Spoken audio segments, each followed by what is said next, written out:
call to order this pre-agenda meeting for the Siloam Springs Board of Directors, August 20th, 2024. Roll call. Blair. Long. Here. Wiles. Here. Hunt. Here. Whistler. Allen. Carroll. Here. Oh, sorry. And if I could, we'll make an adjustment to the date. Our pre-agenda meeting is August the 13th for the August 20th board meeting. So get that right in the records. So with that, Alan, I will turn it over to you. Thank you, Madam Mayor. I really appreciate it. I'm hoping this will work better for everyone's schedule. And a lot of this makes it a little easier on staff also to do all our meetings on Tuesday instead of trying to do things on Tuesday, Wednesdays, and Thursdays. A little easier to keep up with. But pretty simple agenda this time. Consent agenda, we just have one thing on there. It's regular meeting minutes. And then moving on to ordinances will be our first ordinance, 24-24. Chris? Want me to? I'll cover that if I may, Madam Mayor. So yeah, ordinance 2424. This is the third reading for the zoning of the annexation territory to A1. And since the second reading, we have not received any comments or questions. Thank you. And board, as you see, this would be the new format that we use. I think all the board members really like this. If you see something that you would like us to add to that, please let us know. I know we had a few little issues, our first presentation, we've made those corrections, but as you see things, the main thing here is just to give you a picture and be able to revisit things that we have talked over up, could be 6 weeks, 3 readings, and it gives you just something to go back on the discussion and what's in the ordinance. So is there any questions on 24-24? If not, we will move on to ordinance 2427. Yeah, that's me again. Thank you, Madam Mayor.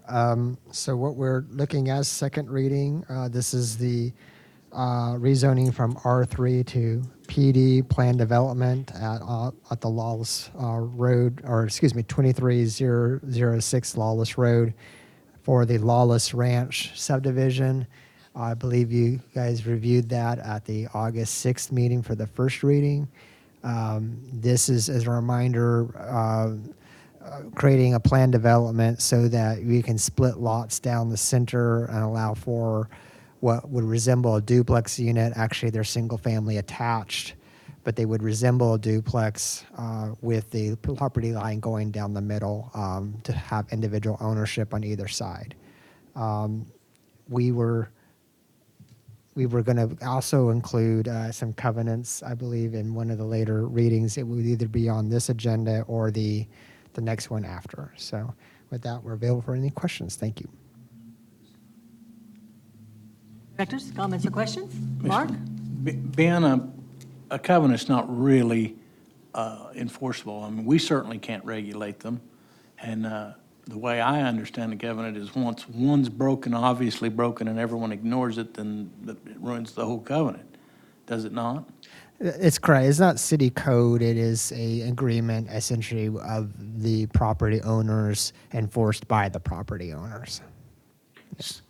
So I think that the question that maybe we're having, or at least I'm having, is the dispute or lack of cooperation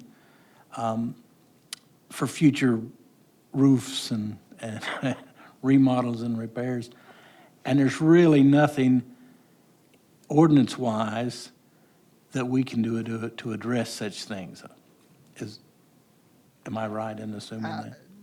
I believe you'd be correct in that way. I mean, it'd be no different than a dispute of two property owners about a fence. They would have to work that out amongst themselves. We don't have ordinances that say, how to maintain a fence or things of that nature. So. It just historically has not been a problem in Siloam Springs. Maybe possibly downtown when they have the commercial buildings that are literally joined at a wall, but those are walls, not a roof. Mm-hmm. But it's an issue that New York City or whatever large cities have all the time. But there's not really we can't create a law that fixes this. Yeah, that would be correct. I mean, it really, as being private property, it's really between the two property owners and how that's being taken care of. Now, if there's a code enforcement issue, say the roof was caving in, then of course we can do, property maintenance code, we have that. But if it's just routine maintenance, that type of thing, it would be really between the two property owners to work out those issues. Chris, did you have anything to add? Or no? No, just that those are just, those type of matters, you're correct, or those are civil matters between the property owners. The purpose of us bringing up the covenants was just to show that we did address this, but we ensured that there would be some sort of documentation that there would be some rights privately maintained, that they would have those agreements with each other in place before they would move forward. Anyone else? Questions? Okay. We'll move on to the next slide. Ordinance number 24-28, first reading.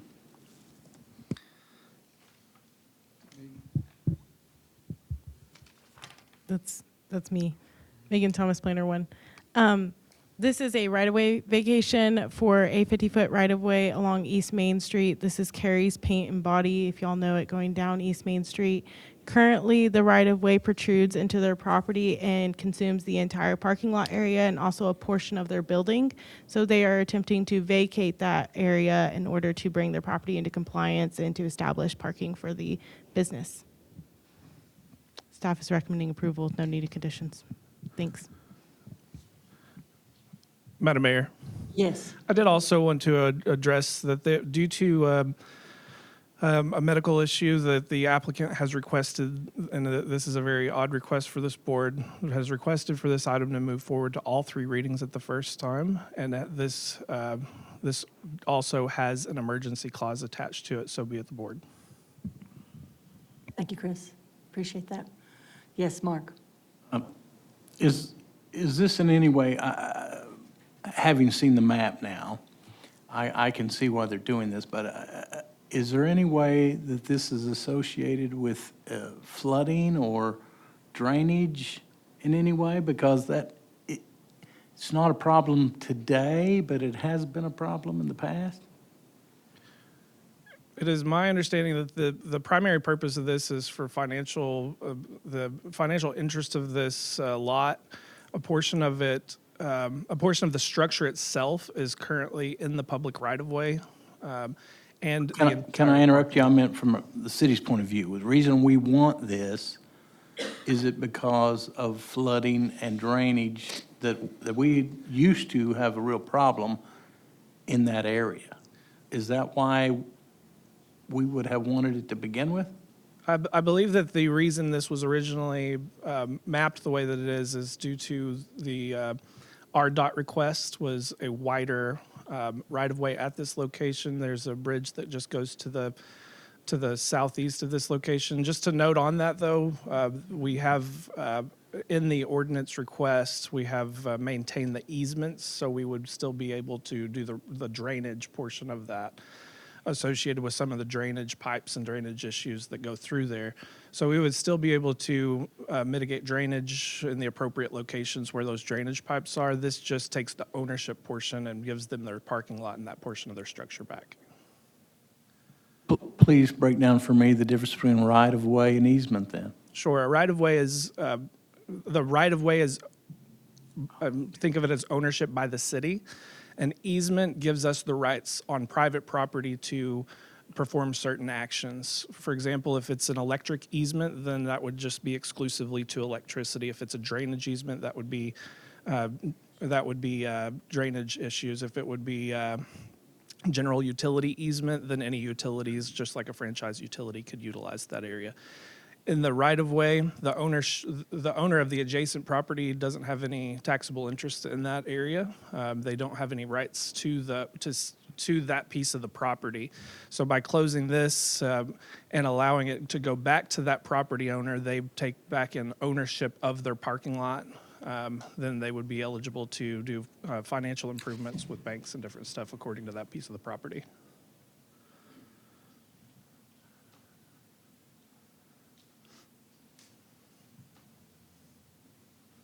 Okay, Reed? Thank you. Madam Mayor, Mark, I think this property has been or is being transferred. And I think this may, am I correct, is this almost a housekeeping with the new owners? That's correct. This would be a type of housekeeping. We did verify that this would not have a negative impact on the Main Street project. So this portion of right-of-way that's being vacated, you can see the yellow strip. I highlighted that, so it's a little bit more clear to see that area. That's the strip that would be vacated, and outside of that, we would still have the ability to do franchise utility, the franchise utilities and their public right-of-way, and we verified that it wouldn't have a negative impact on that Main Street project that we know is coming through that area. So it just closes it up. It's really wide in this general area. If Kansas City Southern were to rebuild that bridge, can you assure us that we wouldn't need any of it? This would, currently we have concepts of the Main Street projects. They're being built based off of the master plan that was for that area, and it would currently fit based off of the right-of-way width that goes under the bridge. I believe that they do narrow that down, so in the future, this would not impact underneath the bridge. It does stop just adjacent to the railroad right-of-way, and we wouldn't be the ones to close the railroad portion of the right-of-way. That would, if they did widen that and we had the ability to expand in the future, that's something that we could do. But as of right now, there's no plans that I'm aware of to do that.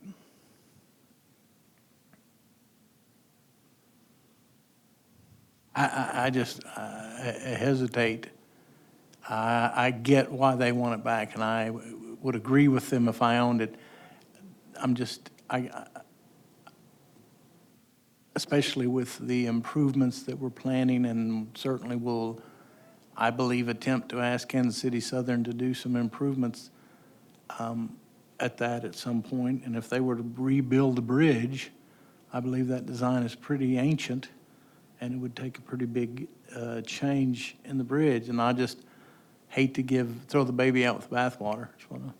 But thank you for the info. Anyone else? Alan? And again, we wanted to bring that up, that this, if the board does approve this, to consider, and I know that's not what the board's done in the past, is ever combine a first, second, third reading. But since there was a medical condition in an emergency clause, we told that person we would bring that to the board to be free to consider for all three readings.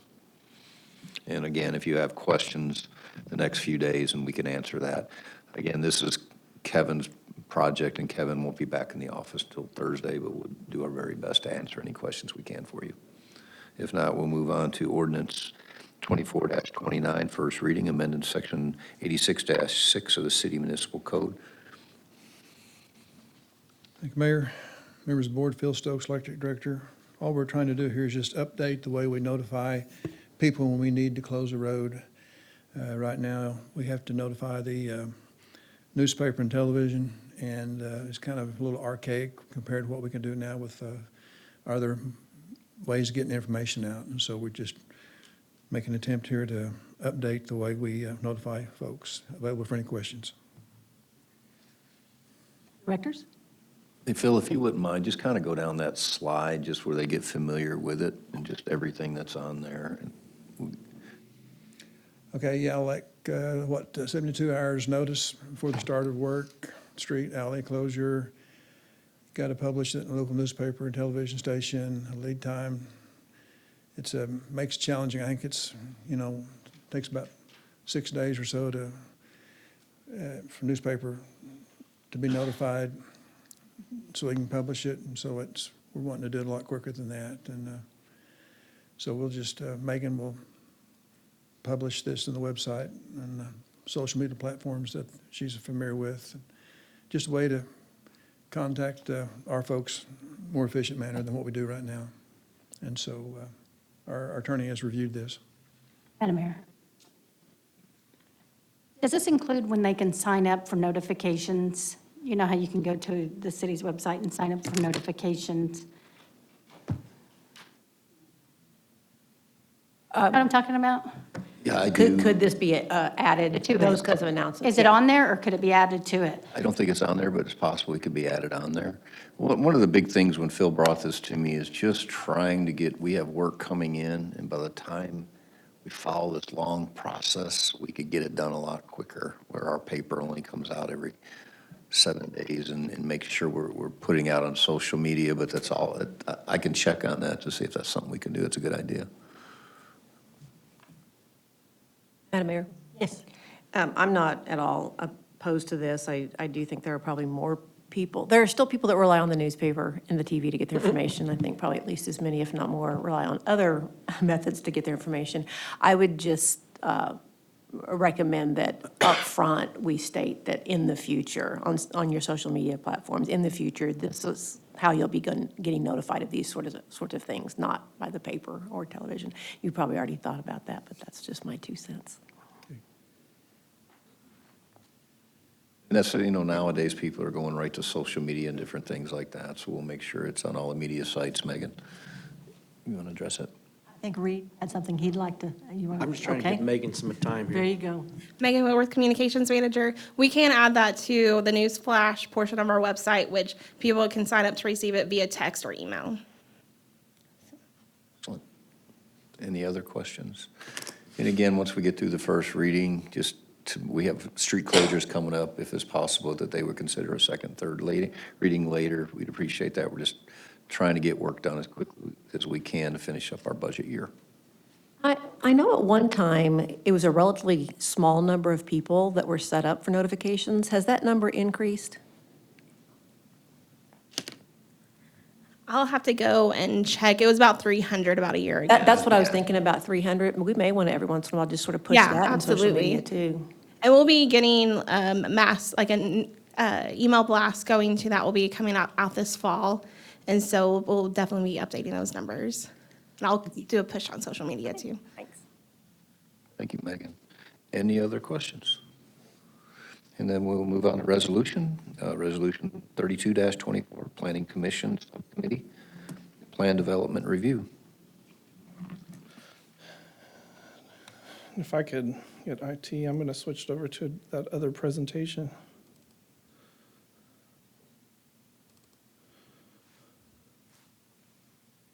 That picture to tease us that we're not on vacation? Yes, yes. Those are, the fun fact about those photos, those are all in Siloam Springs, so. That was me paddleboarding. So if it reminds you of vacation, then there's no place like home. Vacation is over, there you go. Okay, so this one is scheduled to go tonight to the Planning Commission meeting, but I did want to go ahead and essentially show you what the Planning Commission is going to see tonight and that is expected to be forwarded to the board with a recommendation. To start with, it's Resolution 32-24. This is a resolution that will establish a subcommittee of the Planning Commission. The purpose of this is it would authorize a Plan Development Review Committee to preview applications submitted by applicants to verify that they meet the intent of the PD zoning district prior to the Planning Commission meeting. It provides review criteria that would be set by the Board of Directors for additional review applications to Plan Development PD. It clearly defines what qualifies and disqualifies an application and what actions the PDRC can and cannot take upon the application. The committee is not reviewing the rezone request itself. Instead, they are reviewing the application to submit the rezone request. This meets the recent board comments for additional eyes to be on projects, while providing dedicated time for the subcommittee to better facilitate communication with the applicants for the proposals. This kind of goes back to the conversations we've had to ensure that we have, that we're providing that additional communication with our applicants, with our local engineers, surveyors, and developers. So as a discussion, and you can follow to the left, I put a little red box around the portion that is applicable. To start with, plan development is intended to provide for coordinated development of mixed uses of land on a suggested minimum of 1 acre, which uses are mutually compatible and can benefit from close proximity, and to provide flexible zoning standards for beneficial developments having special design requirements, particularly suited for pocket neighborhoods or mixed-use master planned communities. Clarification of the requirements by the Board of Directors, intent, which within the code will assist with making recommendations. And also, additional eyes on the applications to request a rezone to a planned development is ideal to ensure that the intent of the district is being met rather than as a method to bypass traditional zoning requirements. Moving forward, Section 1 is simply to establish the PDRC subcommittee, its membership, and its operations. Moving to Section 2, it establishes the criteria the board provides to the PDRC. This begins with an established review process. The intent is for this to be a conversation between the applicant and the PDRC members. So at first, the application must first qualify as a valid application set as qualifiers. Meeting any qualifier would qualify the application for consideration. These qualifiers are 1, coordinated development of mixed use of land, 2, pocket neighborhoods or mixed-use master plan communities, or 3, flexible standards needed to meet special design requirements caused by undue hardships.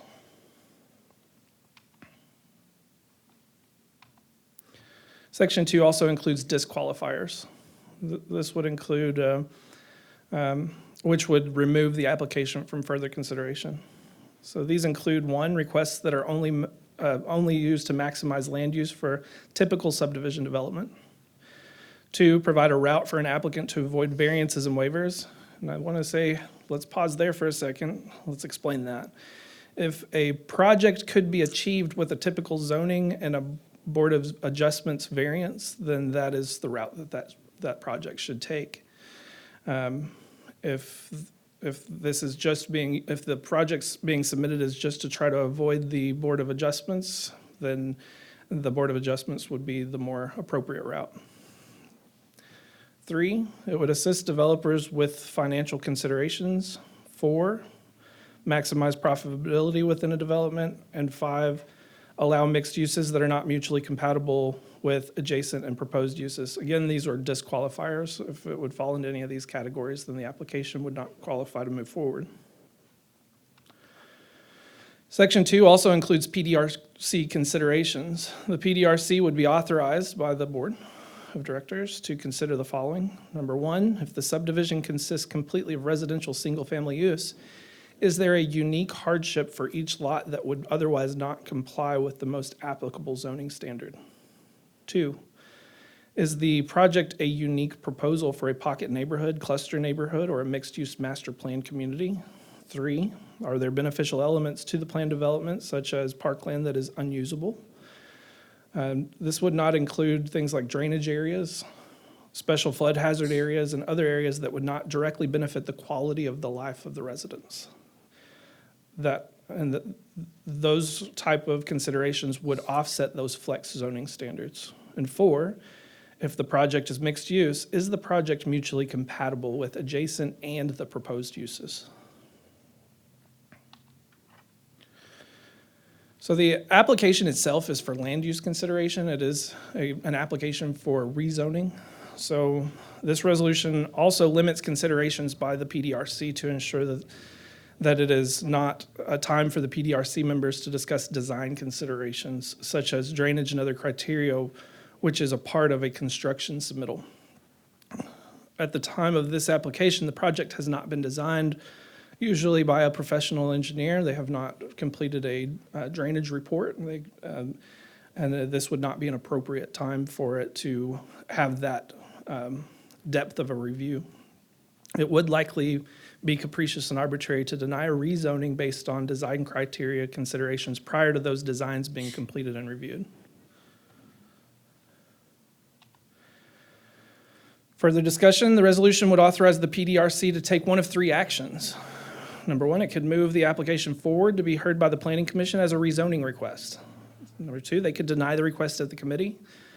Or number 3, they could table the request. But tabling at this committee is a little bit different. You can't do, for example, deny by tabling, where you just table indefinitely. So in this case, if an item is tabled at a PDRC level, then one, the members must provide changes that would be required. So there has to be some sort of criteria. Number two, members can only table one time. We can't hold it at the PDRC level. And number three, the city administrator can override the table at the request of the city attorney and move the item forward to the planning commission to consider rezoning. So that's somewhat of an appeal route.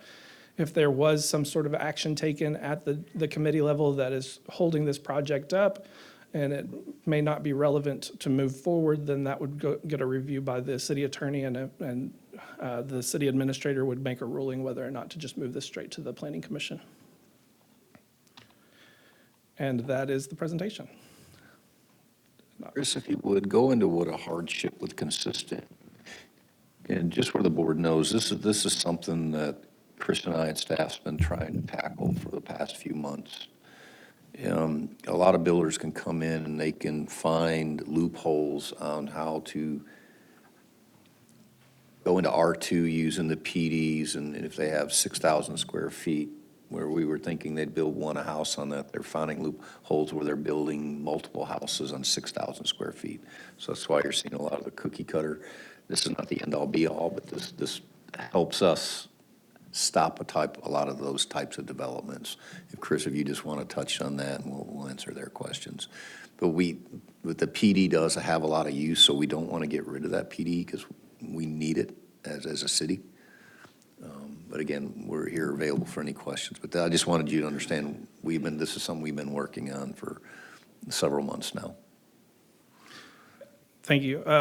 So whenever we're talking about those hardships, we're talking about just a company comes forward and they say, we would like to do this subdivision. It doesn't match any of your zoning requirements, so let's just do it as a PD. So those type of considerations are the ones that we're looking at a little bit more closely because the idea of having a unique hardship is that if you have 4 lots that would be affected by a special flood hazard area, for example, then that would be a unique hardship based off of flood hazard areas. And you can see that in under criteria part B4 under qualifiers right here. So the need arises from a uniqueness of the property not frequently occurring in the zone, such as topography, flood hazard areas, or other site-specific hardships. So there's something if there's something site-specific at a location that says that this lot may not need to follow those standards because otherwise this is just going to be either a portion of someone's property that's not going to be maintained, or maybe they need to meet a different lot width requirement, or for whatever reason it is, based off of that unique site-specific hardship, then those lots would be included. But what would not be allowable is, hey, we just want to put 6 really small lots here so we can put as many houses as we can so we can drop our numbers up.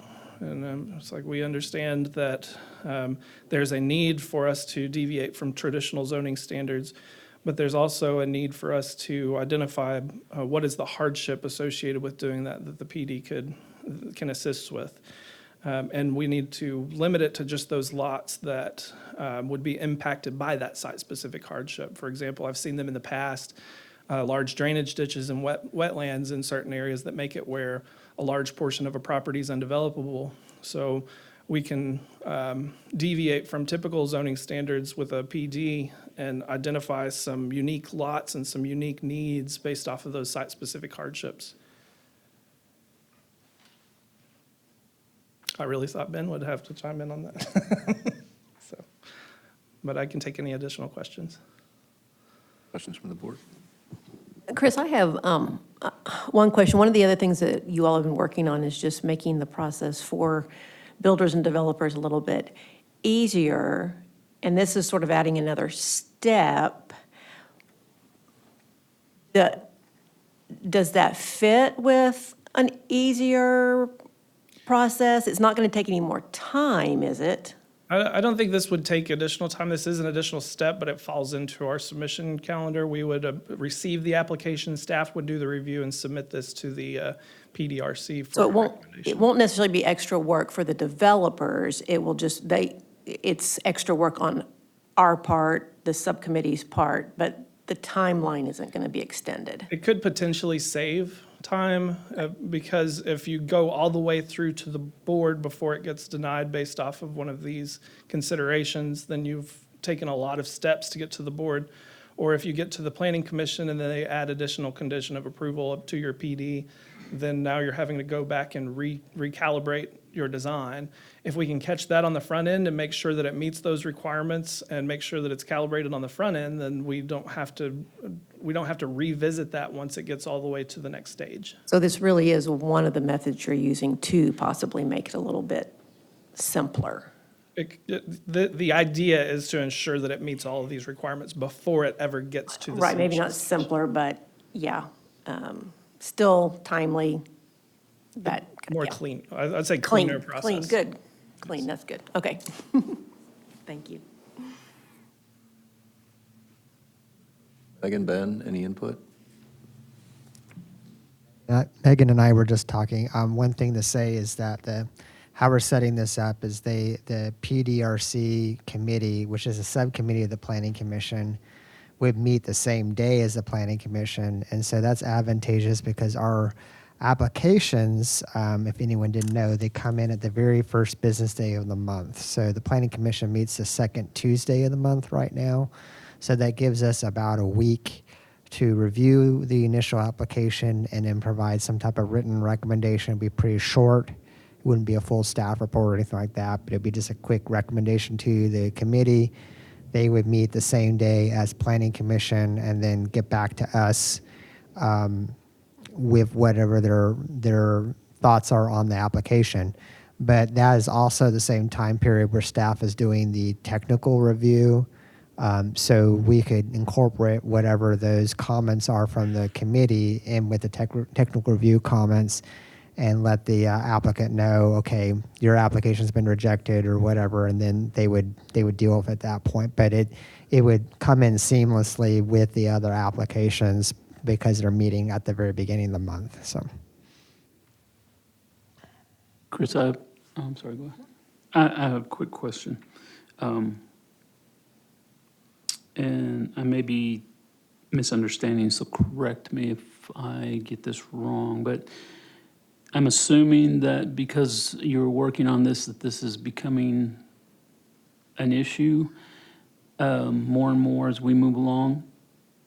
And so that is my question. Over the past few months or within recent time frame, are you seeing this as a problem where developers might be using this as a way of sidestepping a zoning requirement that it would fit in or should be looked at as this or that instead of a PD? Sure. This comes from two considerations. Number one, we receive and Ben can speak on this possibly a little too. When we receive typical PD requests recently, one of the things that is trying to be dedicated as parkland is just all the excess land that's totally unusable. It's not really intended for the quality of life. And so one of the things that the board has, several of the board members and several members of the public have asked me about was the quality of life in our new subdivisions. And what is the quality of life in our new subdivisions that we're looking at, and where do we have issues that some board members have approached me and said, hey, this just doesn't look like it's up to the standard that we would like to see in Siloam Springs. And I think that the two improvements that I think that we could work on, and this is not going to be a magic save all button to fix some of the issues that the board members would like to resolve. And I'll just kind of reiterate, this won't fix everything, but this is kind of a first step because the issues that we have had addressed to us, we look into those, and it typically comes from these type of PD developments. We've had requests semi-recently of a subdivision that could otherwise have been requested under a typical subdivision, a typical zoning consideration. And then the parkland dedication itself was all the drainage features that would otherwise be completely undevelopable. It does not, and we understand the environmental component of those, and we understand that those are, can be used in a way to maintain that environmental component, but they're already gonna do that. So when we're talking about parkland dedication for quality of life, it's like, what is the recreational use of these areas? There's no recreational use, there's no, that quality of life standard in some of the subdivisions hasn't really fulfilled that need. The other issue is the uses in areas that could otherwise be full-size lots in a typical subdivision. Some of the lots are getting down to between 5,000 and 6,000 square feet, and there's not really a driving component to allow us at a staff level to say, no, that's a foul ball. That's not the intent of this. That's not the intent of the PD. So this will clarify from the board, because the ordinance is already there, but the clarification through the resolution will say, no, it needs to meet these qualifying standards. If there's not a unique hardship for these specific lot sizes, then they need to meet the zoning standards. And I think that Ben probably wanted to speak on that a little too. Yeah, I can. Just to add on another aspect, when we originally came up with the PD, which I think Director Law mentioned on a previous meeting that was sort of a new zoning or was somewhat unfamiliar.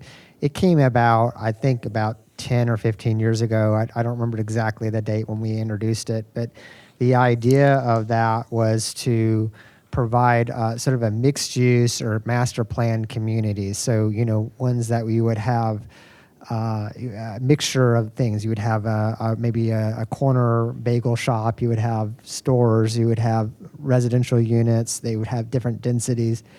But what we're seeing is really single use, basically single family, suburban style developments that just want to be on smaller lots. And they're just calling it PD and then say, well, we'll give you a park. Well, that's fine, but wasn't really the intent of the original zoning. It was supposed to provide a better quality of life than just, what I would say is that if that's all you want to do, just go with the R2 zone, which we already have.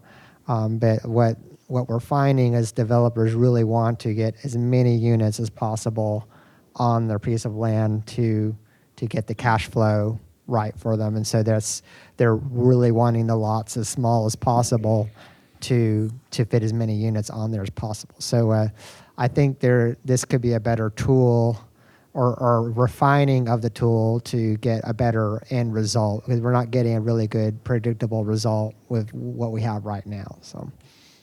And I think Director Wiles too, and Chris, tell me if I'm wrong, one of the things that we're seeing is the builders are coming in and they're trying to squeeze more into these lots. And I think this will help stop some of that. Correct, Chris? And I think when we talk about the lot sizes, we're looking at, when you talk about lot sizes, these smaller lots, there's, time and place for smaller lots, but if we utilize the, all of the available land for those smaller lots, then yes, the size of the houses are not what we can look at, but we can look at the lot sizes, and the lot sizes will allow for larger home development, which we do have a shortage of, the medium-sized homes. And we've had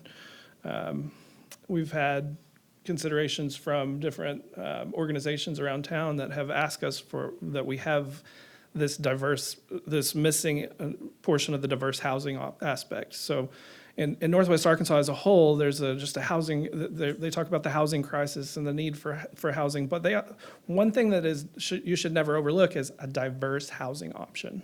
And what we have a need for in Siloam Springs is that diverse housing option. So there is zoning that allows for the smaller lots. There's typical zoning, and this board has already ruled on the size of those lots for typical zoning. Outside of that, if you need a smaller lot through a PD, then that would come through a unique hardship for those lots, or a master planned community that would have some sort of park amenity, a little bit of a step up to allow for those quality of life exchanges. That's that flexibility. So if you're going to take away the quality of life of the individual lot size, then how is that being given back throughout the community to allow those flexible standards?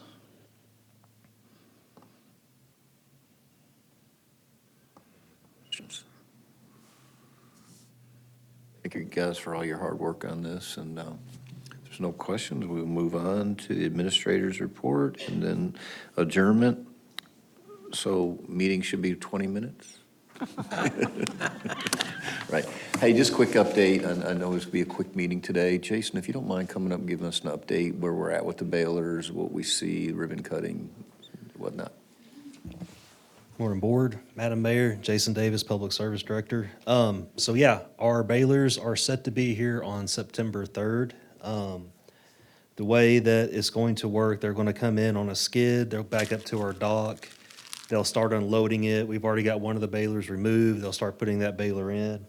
While they're putting that baler in, they'll send a team over to the other side to start dismantling that baler for us.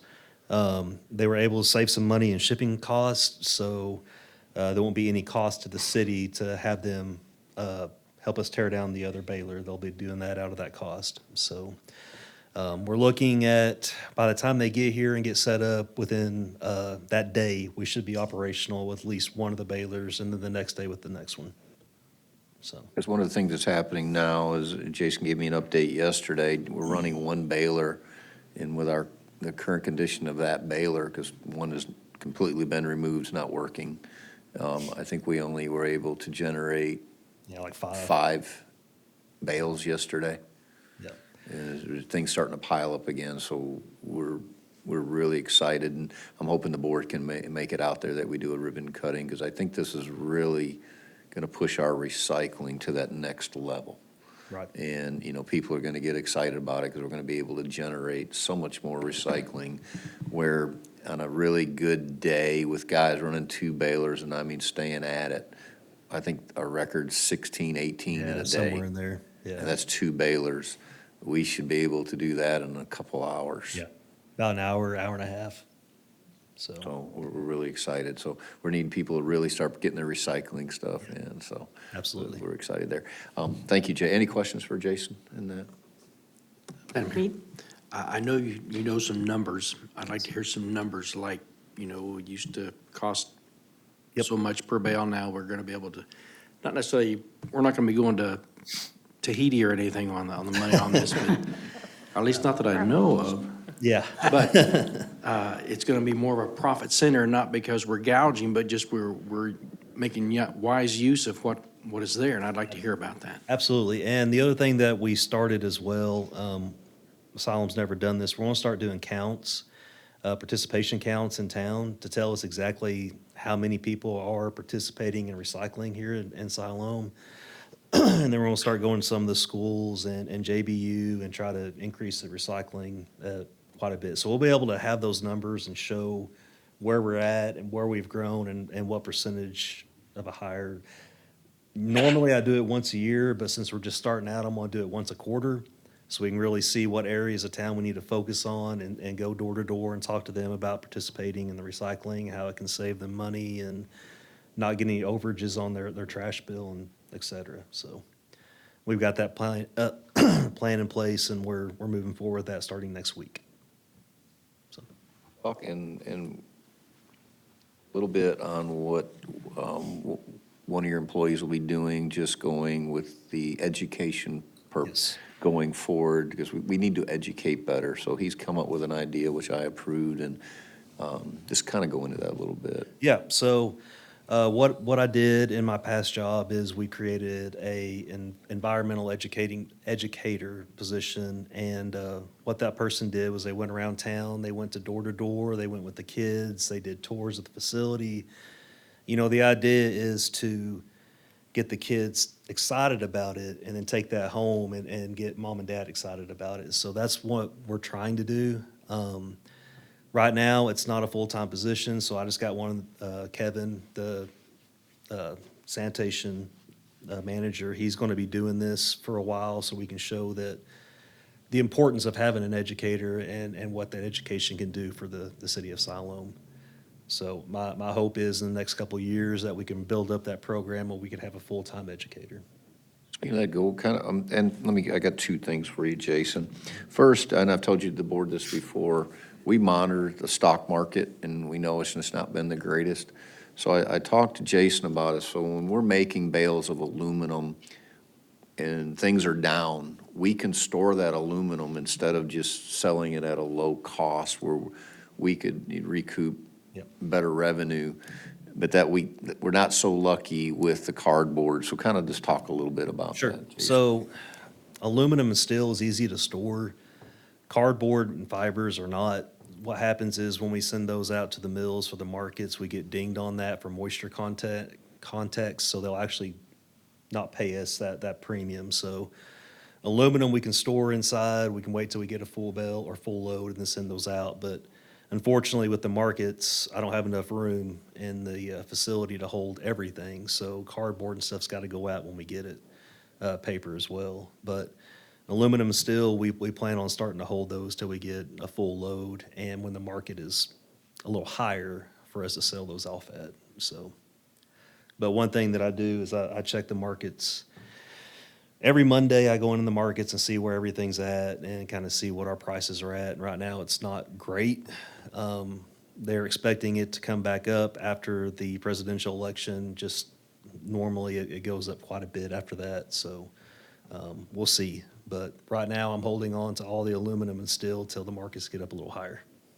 Again, I just want you to know that we monitor that because we're trying to, for all the work done in recycling, to get, the most that we can, going forward. So we do keep up with that. Before, we just had one company, and when we got a load, we took it. We just accept, and again, if another company's paying more, we're going to look into that. Right. And negotiate or do what we have to do. Jason, kind of tell them about, guys, we got a rodeo coming to town. It's not your normal rodeo. Yeah. It's a little bit different. Yeah. They're really excited about it. I saw a bunch of our employees out there at the parking lot one day, and I just pulled in, and they were taking measurements to have a rodeo in a parking lot. So kind of go over that a little bit, Jason. Let them know when that will be. Yeah, the equipment rodeo, we moved it back to October. And the reason we did that was we had quite a bit of interest from the public, and we felt like we needed to take a step back because it was more than what we anticipated and get things lined out. So what we'll have is different,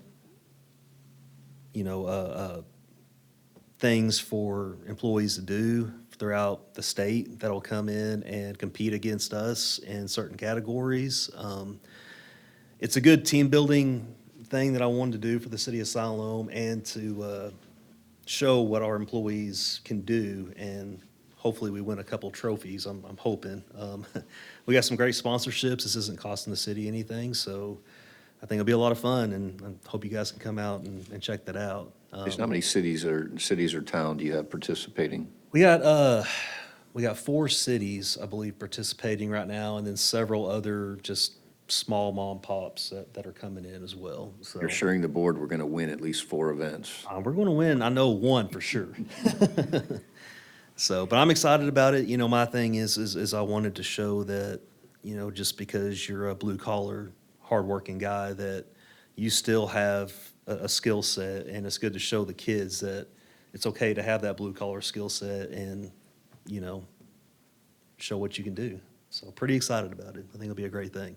Be the first one in the state to do this. There's some companies that do it just for their people, but we're opening it up, so we're the first ones in the state to do that. So I'm pretty excited about it.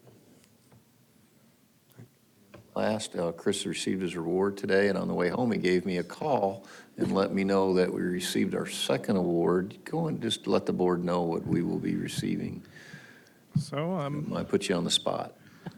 give me just 2 seconds. During his award, he wasn't smiling too much today. He was pretty happy. I was notified on my way to work from that meeting. City of Siloam Springs has been granted Community of the Year for populations greater than 10,000 by the Arkansas Floodplain Management Association.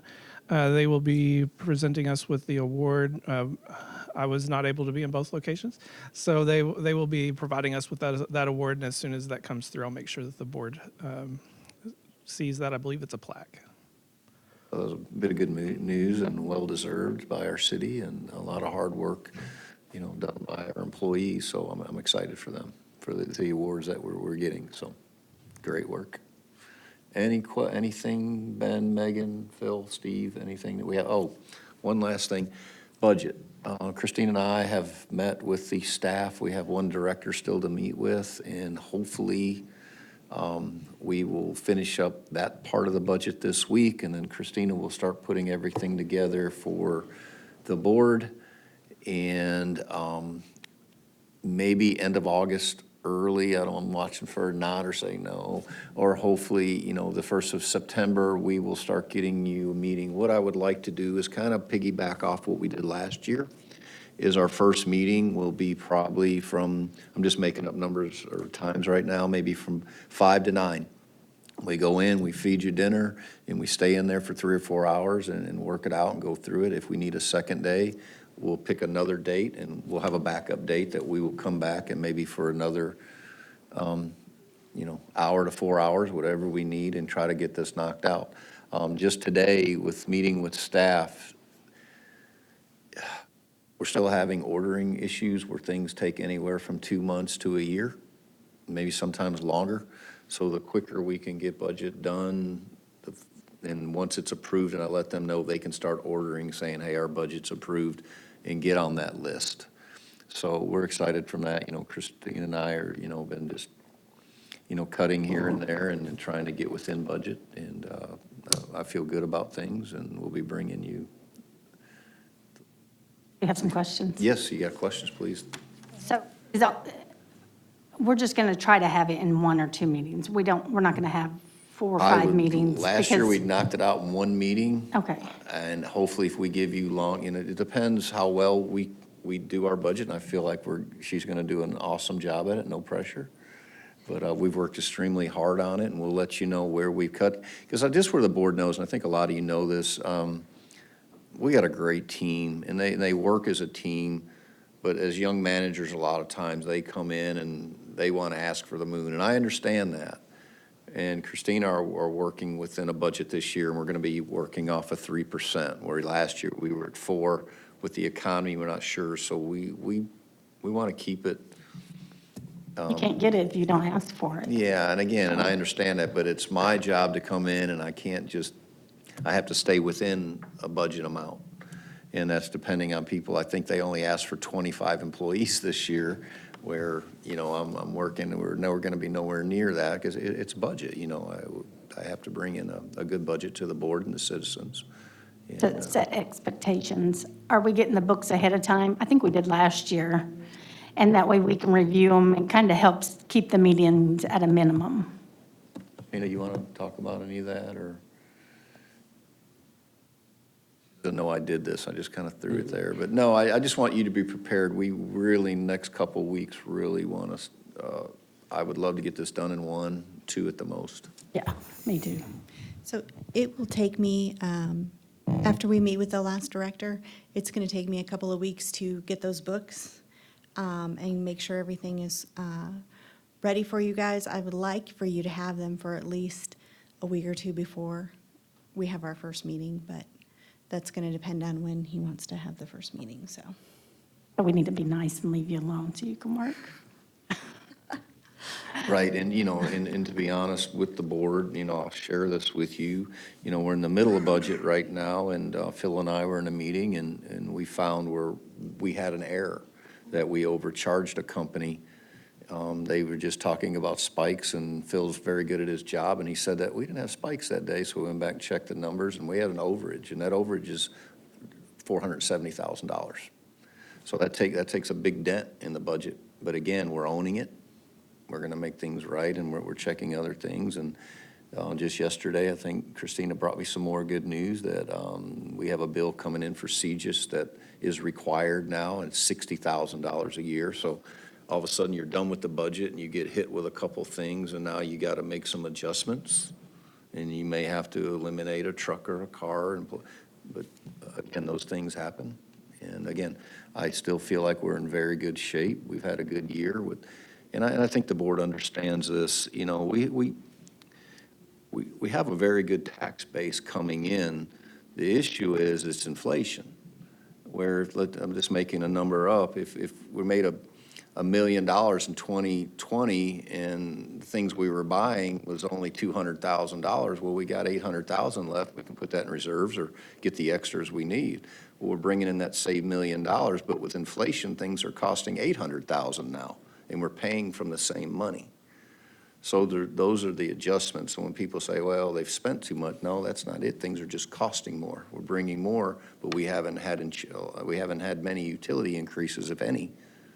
And we're starting to see where that's starting, with inflation, is starting to weigh on the city. So we'll have to, look at things in the future, just to be honest with you. So, any questions there? So again, we'll talk a lot about that in the budget, and I'll make sure that you have your books. And again, Christina's great about answering your questions, so once you get there, I think that's what helped the meeting, is you guys started going through your books and you started throwing questions at me and Christina, and we could already get you answers instead of waiting till at the meeting. Right. It makes it a little harder to get you those answers. It's kind of like pre-agenda. If we've got 5 or 6 days before we meet next Tuesday, so if you find something in here, give us a call where we can be prepared at the next meeting to answer those questions for you, where we don't have to table things, because I want you to be prepared. I always do. I want you to be prepared to make the best decisions possible for our city. And when a citizen asks, I tend to try to put it out there. If a citizen asks me a question, I'll ask you guys a question. Generally, you guys turn around and answer it. And I put it out for everybody, so everybody knows the same answer. So, and that's helped. So as budget comes, feel free to email Christina directly, CC me or get, and she'll get you an answer as quickly as possible. Just I know there's been some requests come in. This has been a very busy budget season, and her plate is full, and she's also got 3 days of in-house training this week that she has to complete. So there's a lot going on. So we will get you things that you need and make it as quick as possible. It's just been very busy on staff, because I'm requiring a lot out of them right now and on their needs, and, what's a necessity, what is just, what's critical. And right now I want to, and I don't think we have turned a critical need down. Beneficial, we've been good about that, but, or necessary, I'm sorry. And then you have some that are just wants. And sometimes you can't have those wants. It's like talking with Jason today. Jason, he's trying to be forward-thinking, where we've had both our recycling trucks in the shop. Well, a new recycling truck is $220,000 and take us a year to get. So I'm telling Jason, I know you're trying to plan for the future in case it goes down, but we're going to have to do without that recycling truck this year and make sure we're taking care of the 2 that we have. And maybe we'll look at that next year. And that's how I go into the budget. We run things like a business. And so that's where we're at. But I just picked him. That was just something we had a conversation earlier. But each board member or each director, I'm having a conversation, Christina and I, on what is necessary, what is critical that we need this year. And because we got to tighten our belt, because we don't know what the economy, and I'm constantly, we're watching the economy, see what it's going to do over the next few months. And we want to plan for the worst and hope for the best. So, any other questions? Turn it back over to you, Mayor. Thank you, sir. So appreciate everyone being here, all of your participation. Directors, one more time, any questions or comments? There being none, we are adjourned. Thank you.